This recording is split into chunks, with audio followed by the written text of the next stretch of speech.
25 years old, don't worry. Any mistake is an income, is a wonderful revenue for you. So I told myself and told my young people, before 20 years old, be a good student. When you do entrepreneur, just learn some experience. Before 30 years old, follow somebody. Go to a small company. Normally in a big company, it is good to learn processing. You are a part of a big machine. But when you go to a small company, you learn the passion, you learn the dreams. You learn how to do a lot of things at one time. So before 30 years old, it's not which company you go, it's which boss you follow. It's very important. A good boss teaches you differently. And from 30 to 40 years old, you have to think very clearly, you're working for yourself if you really want to be an entrepreneur. When you're 40 to 50 years old, you have to do all the things that you are good at. Don't try to jump into the new area. It's too late. You may be successful, but the rate of dying is too big. So 40 to 50, think about how can you focus on things that you are good at. But when you are 50 to 60 years old, work for the young people. Because young people can do better than you. So rely on them, invest on them, making sure they're good. So when you are over 60 years old, spend time for yourself. On the beach, sunshine, right? It's too late for you to change normally. But this is my advice to the young people. 25 years old, make enough mistakes. Don't worry. You fall, you stand up. You fall, you stand up. Enjoy it. 25 years old, enjoy the show, enjoy the show. I did not have a rich father. Tried 3 times for university, all failed. I applied for Harvard for 10 times, all failed. They don't even want to see me. For the last time, I went to the teachers' college, which was considered the 3rd or 4th class of my city. So I applied jobs for 30 times, got rejected. It was so difficult at that time. I was so frustrated because I taught in the university. My pay was $10 a month. Because I could not find a good job in 1994. Discussed that I'm going to do something called internet. And 23 of them against it. They said, this is a stupid idea. We have never heard about internet. And you know nothing about computer. And I never thought I was smart. Nobody believed that I could be successful. Because everybody say, well, this guy think differently, think crazily. They think about something that never worked. I tried to borrow $3,000 from the banks. It took me 3 months, but I still cannot get it. We talked to over 30 or 40 venture capitalists. Everybody said, no, forget it. A lot of people said Alibaba is a terrible model. As I said, I believe it. I think this thing could be big. I never thought it would be that big like today. But I believe that something is waiting for me there. And I have to work hard to prove myself. That was the tough experience. So we gathered $50,000 from 18 founders. We started. For the first 3 years, we did not have even $1 revenue from our business. It was not easy. Why it keeps us going ahead, going forward? Because I received lots of email of thanks from the customer. They say, this is such a great thing. We cannot pay you, but this thing helped us. If you keep on helping us, one day you will be successful. And I believe this. Little by little, we build up our business. Little by little, we build up our ecosystem of the infrastructure. And now, after 16 years, we have an Alibaba group, we have a Tmall group, we have a Taobao group, we have Alipay. And people said, you are so smart. How could you make a company like that? Bill Gates, Warren Buffett, Jack Welch, Larry Page, Mark Zuckerberg. The difference between those people and other people, they are always optimistic for the future. They never complain. They always try to solve the problems of the others. When you're optimistic, it's always opportunity. People, same here today. Jeff, where is the opportunity? I don't have a job. I don't have this. I don't have that. We are at the best time of this century. The best assets you have is that you are young. Don't complain. Let the other people complain. The opportunity always lies where people complain. Think about how you can make things different. Is there anything I can do that make the difference? And then when you think about this, start to do it. I saw a lot of people, young people, have fantastic ideas every evening. But in the morning, they go to the office same again. Being an entrepreneur, you have to do the things before the other people do. You have to wake up before the other people wake up. You have to be more brave than the others. Use instinct. Everything you do is to the need of the customer. To everybody, to any person, tomorrow is new. Make the move, make the action. Whether investors believe in this or not, whether your friends believe it or not, whether your parents believe it or not, that's not important. You believe it, your team believe it, and work day and night on this. That's how the things happens. Make enough mistakes. You fall, you stand up. Any mistake is an income, is a wonderful revenue. Don't worry about the money. Money follow the people. People should follow the dreams. If you have a dream, just to go ahead. I think nobody can conquer the world. We only can serve the world. Either work for the others or work for yourself. And I choose the way, work for myself. Working for myself, that means working for the society. If you really want to work for yourself, think about the others. Because only when the other people are successful, when the other people are happy, you will be successful, you will be happy. I think today people worry a lot about the world, about the economy, China, economy in the world. But I'm very optimistic. When people start to worry, that is the opportunity is. I worry about the blood testing, and she created good things. And I think great innovations, great companies always happen in the tough times. Life's like the music. You have up, you have a down, you have a long, you have a short notes. And I like the American movie, life is like a box of chocolate. You never know what you're going to get, right? So I'm pretty optimistic. The opportunity in the future for equality is huge, because in the last century, the IT is for big companies. The globalization is for big companies. But now with the technology, we can serve those 80% of the companies that never been served. We can serve the 80% of the young people that have never been served. Technology for internet is so cheap, so easy to use. One of the reasons why we grow in China e-commerce so fast, much faster than the USA, because our infrastructure of commerce in China was too bad. When it is too bad, something happens and goes. Today we are working on the rural areas of China. I can never imagine that China, about 800 million people still live in the rural areas, are farmers. And there are about close to 200 million people. Their income is less than $1 per day. And before the internet, it's impossible for these guys to reach the PC because it's so difficult. Even people like me, I don't know how to use a PC. But now 80% of the farmers, those people using mobile phones. When you have the mobile phones, the internet, the data, things change a lot. So I'm excited about the future. People always worry. I love the young kids sitting there and talking about the dream, the hopes, because if they have the hope, we have the hope. That's what I believe. And let's just take what you do. And I've loved every description I've ever heard about how you serve people, and your story about the bamboo farmers and your wife and her friends. It was fabulous. But where's this going? What are you going to do? What are your plans to maximize the use that people in remote rural areas of China can make of their cell phones besides ordering your products? How are you going to get it? Are you going to get them in the banking system through cell phones? How?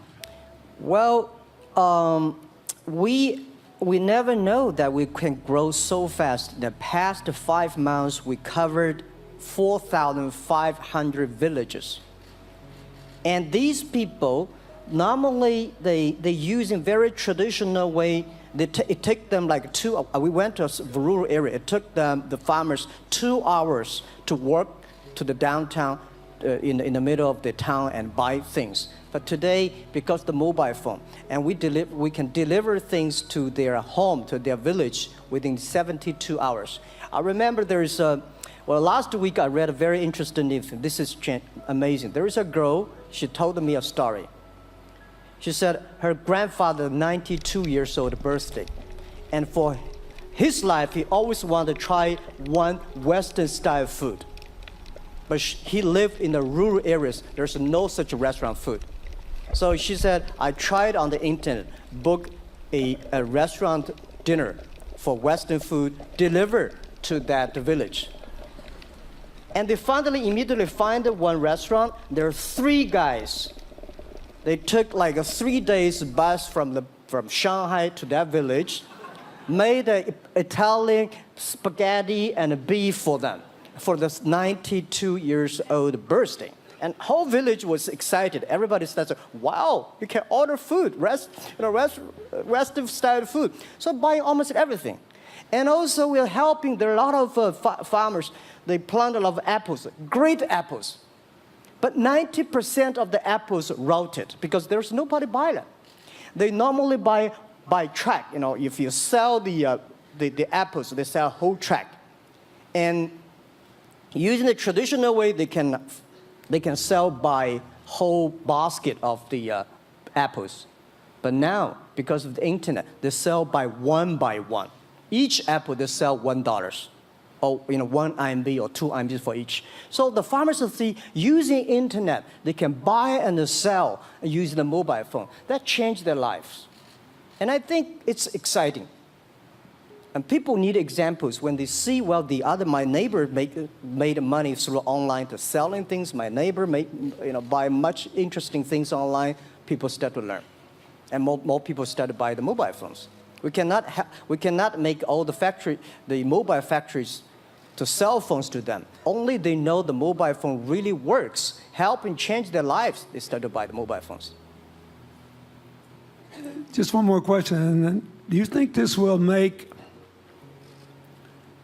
the current problems like the current problem in China less likely? That is, if we'll have more market information and the market will drive where the investment goes instead of the government trying to make judgments about, I better build another housing development or office development here, there, yonder, and you wound up with a bubble. If it comes from the bottom up, is it more likely that fewer bad things will happen? Yeah, I think last week I was in Seattle discussing about the China economy. I think you American people worry too much about the China economy. Well, you see, every time when you start to worry about China, China goes better. Every time you think China is in problem, we'll get better. But when you have to say, you have a high expectation of China, China always a problem. Like parents have the expectation of the kids, are the same. But there's a big difference between American consumption because people say, the economy is bad, so China consumption will be good low. No, totally different. You Americans love to spend tomorrow's money. And the other people's money, maybe. Or maybe the children's money. We Chinese love to save money. We are probably the largest country, the safe deposit in the whole world because we've been poor for so many years. When we make money, we put in the banks because someday we know the disaster is coming, so we can spend the money. So when the economy is bad, we still have the money to spend. You guys probably don't. You worry. And the second thing is that China been focusing on developing for the past 30 years. China government so strong on investment, so strong on exporting, but they are too weak on the domestic consumptions. Domestic consumption is not driven by government, it's driven by entrepreneurship, driven by the market, not the government. So in the past 20 years, government is so strong. Now they're getting weak. It's our opportunity. It's our showtime. to see the market economy, entrepreneurship, how we can develop the real consumption. I think if the China developed the great consumption, we have a 300 million middle class. In next 15 to 20 years, we're going to have 500 million middle class. We need to import a lot. So when we start to import, that's a great. It's going. I worry a lot when we export. When we export, we got a terrible sky, we have a terrible water, we have a terrible environment. When we start to import, we got to be better. So that's all the great opportunity, guys. Be happy about that. I'm serious. I agree with that. I'm serious. Yeah. Worry about yourself. Don't worry about the others. The reason some of us worry about China is we depend on you to buy our debt. However, I tried to be more Chinese when I was president. I saved a lot of money. So good. Good. But I just wanted you to say that because I really believe that. I mean, I think you're absolutely right. The trend toward greater internal consumption is, I think, will remain unbroken in spite of whatever the difficulties are in the next few months. I think it's important not to overreact. You can't break the trend. You've got to clean up the land from chemical contaminants. You've got to clean up the air. You're going to do it. Yep. And a lot of Chinese will make a lot of money out of that. There'll be a lot of great new companies, and there'll be opportunities to import from other places. Yeah. So can you discuss your theory of what you're doing and other things in terms of whether it advances equal opportunity and social solidarity? Tell them what you think is going to happen. And what other kinds of, when your opening remarks, you just said technology is going to be active in this way in other areas of the economy. What do you think the next big opportunities are? But first, tell them just in 2 sentences what you're doing, because Jack and I know, and we haven't been clear enough. Explain it, and explain how you think that advances social solidarity and equality of opportunity. Well, our work is in the belief that access to health information is a basic human right. And that lab information, particularly because lab data drives 70% of clinical decisions, needs to be accessible to people before they're sick. So if you look at the word diagnose in the dictionary today, it says to determine the presence of disease from symptoms, which means by definition, we're determining that people are sick once a disease has already progressed. And our work is in being able to make lab testing accessible to people in time for therapy to be effected, and to do that in a way in which every person, irrespective of their insurance status, irrespective of where they live, can afford the ability to get a test done. So that means, in our case, we've invested the last 12 years in now developing hundreds of tests, many of which are less than $10. So $2 tests in the United States. And I think one of the amazing things about this country is that we have such an incredible ecosystem for fueling creativity, and that creativity can create new markets. So in answer to your question about the market being able to conform itself to social good, I think the creativity that goes into creating these new technologies creates new markets in and of themselves. And our basic belief is that those new markets come from empowering individuals and enfranchising individuals and trusting that individuals have the capability to engage with information, and in accessing that information, beginning to take control of their own outcomes and their own health outcomes, and in doing so, changing the way our healthcare system works. Think what this could mean for rural China, for rural India, for Native American reservations in America, for the Mississippi Delta, for the remote areas of where all the jobs were lost from coal. You're all of a sudden giving people information. And one of the most important things I think we did in my second term as president in the healthcare front, was develop this diabetes self-care program. And all of a sudden, Jack's company could be delivering the means to self-care based on your test. I mean, I think that this is a very big deal. We all want to live as long and as well as we can. And Craig Venner was here. We were joking about whether we'd make it to 100. But in the meanwhile, you want to keep people healthy. And if they're sick, you want to intervene early, not late. Yeah. Well, and if you look at, the ability to engage with this information, we have a $4 trillion healthcare problem in this country. 20% of it is type 2 diabetes, which is reversible. And we have 90 million Americans who do not know they are pre-diabetic. But access to information and the ability to engage with that information is the foundation for being able to change those outcomes and cost, right? One more fact, and then I want to call on Jack. You founded this company 12 years ago, right? Yeah. Tell them how old you were. I was 19. Yeah. So, don't worry about the future. We're in good hands. So, I was thinking about 19, where I am. 19, I've not passed the examination for university yet. I failed 3 times, but I think it worked out. I'm not good at schooling. Well, yeah, that's why I give confidence to a lot of young people in China. If Jack Ma can be successful, 80% of the people can be successful.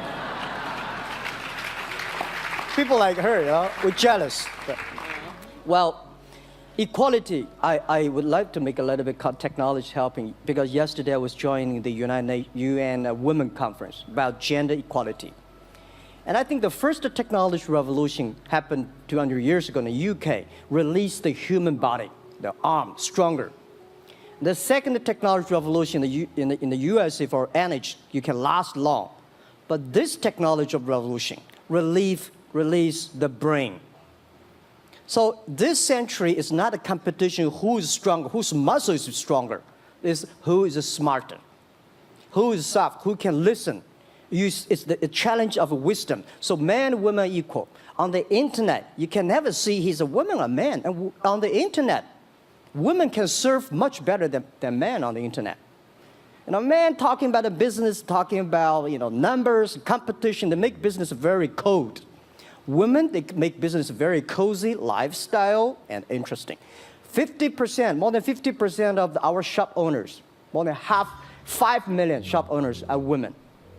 And people love that. I mean, this is a great thing. I see that this century, we see more and more women leaders, on the state leaders, presidents. In the future, we're going to General Secretary of the United Nations should be a woman leader.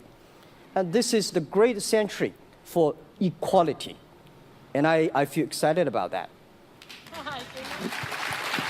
Let me ask you, we're almost out of time, but one of the things that we haven't talked enough about here, and not just here, but generally, is whether the leapfrogging we saw with cell phones, which was instrumental in your phenomenal business success and which will make it possible for you at the appropriate time to do what you've done on a global scale, hitherto unimaginable in all of human history for anybody to have any of their own health data. We've seen examples, but not the kind of dramatic penetration we need with energy and clean energy and enough and in short enough time to avoid the worst consequences of climate change. So do you believe that, your country has done more than anybody else to try to put up solar panels, and some of your companies went broke because you overdid it, right? But beforehand, and you got to work out the phase out of the coal, the phase into the sun and all that. Meanwhile, Africa, which is growing like crazy because of the cell phone in no small measure, and has 6 of the fastest growing countries in the world, still has vast swaths of its land totally dark at night. Do you believe that it's possible for us to scale up with distributed solar power rather than centralized as quick as we did with the cell phone? And if so, and if that were your business, if you had to quit what you're doing today and start there, how would you do it? And how would you do it? Very first, I know that. I'm such a huge believer in technology, and I think especially right now, we're at an incredible time in terms of new technology and the ability to apply technology in a scalable way towards solving some of these problems. So I would look at it in the context of some of the renewable solutions that we already have, and in the context of empowering, connecting individuals with access to those solutions, and in the context of creating markets around them. I think that there's real opportunity to actually create an ecosystem in which people can financially benefit from these solutions, and I think that's going to drive an adoption. I think in developing economies, there's a revenue stream associated with that, and the more we can turn even already some of the technologies that we have into markets, the more that we can fuel, I believe, local growth and individual engagement in Yeah, I am a strong believer that technology can make world much better, because people say China economy is getting slower. I'm happy about the 7%, even 5%. Even 5% of the GDP of the number of China, of the second largest economy, is big enough. But you don't expect China keep on growing 11%. Because like one human body, when you're 1.8 meters tall, you cannot keep on like a 10% growth every year. You have to grow the quality, your mind, the wisdom. So I think China needs new technology to solve these problems, and which today the data, the clean technology, all these things that China is supposed to do, if we keep on the tradition, the old ways, we'll go nowhere. This is why I feel excited, because people ask me, what is your dream now? Because I never thought I would be today. I can sit here talking to president. I'm like a guy, on the street, and like failed 3 times for university, 5 times for high key schools. I applied for 10 times in Harvard school, all rejected. I never thought, because of the technology, because the internet gave me this opportunity. So I'm thinking, when I retire, I don't want the Chinese people have a terrible water to drink, unsafe for food, and the money we make all spent in the hospital. That's disaster. So how we can using the technology to enable young people, the great chance of this world, don't worry about it. We got 1.4 billion people who were born in 1980s. They are the people of the internet times. They are going to have new ways to solve the world problems. The things you are worried about today, they can solve it. And human beings have these kind of worries for centuries. And young people can always solve it. And today, when you have a right direction, clean energy, the climate change, all these issues, they will be solved, and these are the great opportunities ahead of us. Anything else? I agree with that. I think the more we can enfranchise people, the more we can create ecosystems in which individuals are empowered, the more we give rights to individuals to be able to build businesses, to be able to pursue the economic benefit of technologies, the more you see these markets change. Before they leave the stage, I want you to look at them. And I want you to think about the time we have had to spend here dealing with the refugee problems in Syria and Lebanon. Stand up, Elias. This is my friend Elias Bousab. He's the education minister in Lebanon. He's got to educate all these kids. And so he left a miracle that very much reflects the lives that Elizabeth and Jack have lived. He was in a very responsible position at the American University of Dubai. They started bringing American scholars over there to live in an Arabic culture. He did all these wonderful things. Lebanon got in trouble. He went home to save his country. What is the difference? How much more could he and every smart Lebanese person do if they could focus on these things? And why can he not? because the place is dominated by people who think their differences are more important than their common humanity and their common challenges. You cannot imagine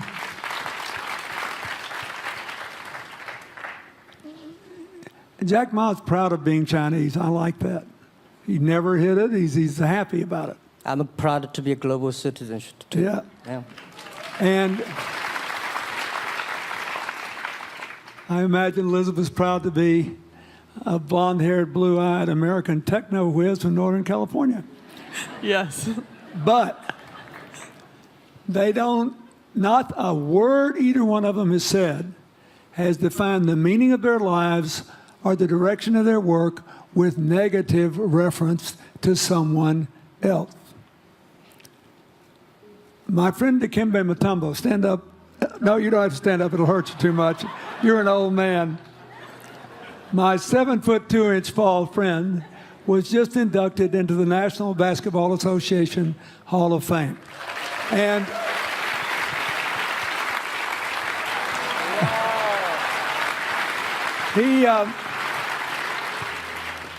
my family, my whole family loves him. And I have seen how much he has given back to his native country, Congo, which has been so troubled. I've known him a long time. We both went to Georgetown University. I did before he was born, I think. I've never heard him say a resentful thing about anybody.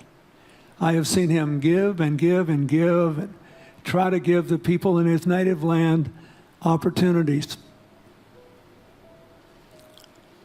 Why am I telling you this? He's had a good life because he never defined his life with negative reference to anybody else.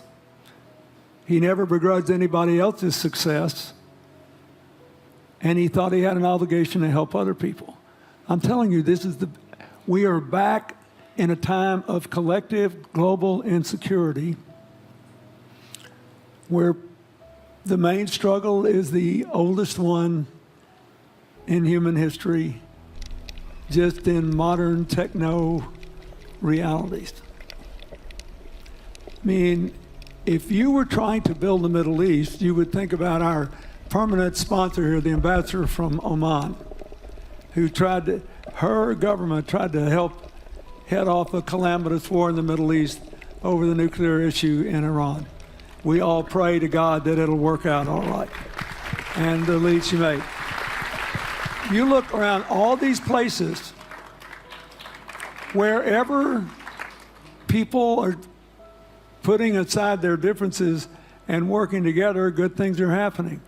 We cannot achieve economic or social equality without living in the factual realities of the world we face, looking at the obstacles, looking at the opportunities, making the best decisions. And those of us who even feel good about ourselves because we think we spend a lot of time giving, our whole goal should be to work ourselves out of a job. One of the things that Bill and Tanny Austin are sitting there with Starkey, they started giving away hearing aids, and then they decided, well, we better teach these young people how to speak. If they get the gift of hearing, they'll have to learn that. So they got into the education business. Sonny Varkey got into the education business and decided somebody ought to do something really dramatic to remind people that the only people that really matter are the teachers. So he gave the first Global Teacher of the Year award last year, and an international panel gave the prize to a teacher from Maine who promptly gave the entire $1 million to her school. The woman never made any money in her life. She gave all the money away immediately. The future is going to be forged by people who think of how to use the modern tools that we are given, as Elizabeth and Jack have, to create opportunity through empowerment. And it will not be a straight line. It's too many moving parts. But I just want you to think about that. The reason you feel good looking at them is that you identify with them even though they're different from you. And that's basically where we are all over again, and we can't slip back. We can't give up. That's why when we had the Prime Minister of Italy and George Soros talking about the future of Europe, and George said it was coming apart, and the Prime Minister said, no, it doesn't have to come apart if it's about something more than economics. I thought it doesn't have to come apart if you will it not to. And you put yourself on the line for it. There are no guaranteed outcomes today, but you can guarantee that the trend is right. So go ahead, you were going to say something, weren't you? Yeah, I just wanted to add, I mean, as we're talking about the future and from my own experience and looking at all the faces here, I think a huge part of the answer to your question is also to raise our little girls with the stereotype that they can be the best in engineering and science and math. Because when they do in all of these industries, it changes everything. And we need to do that in this country, and we need to do that as parents in other countries. You know? Yeah, I was thinking about if what you say. I think about when you talk about problems, you normally it's like a politician. When you talk about opportunities, that the business people. I was thinking about how we can using all the problems that change the problem become the opportunity. And I don't know. I just feel excited when people talk about problems. I think think about if you can solve one of them, that's the chance. And today, nobody live in this century has so many opportunities and so many tools they can use to change other people's life. And I think in the last century, which I call the IT time, this century is called the DT time, data technology. IT is to empower yourself, make yourself strong. DT is to empower the others. When you empower the others, you empower your future, yourself. So when I listen to you talk, I agree, and I think that's why we were born in this century. That's why how we can use the internet to help more people. Let's give him a hand. Thank you.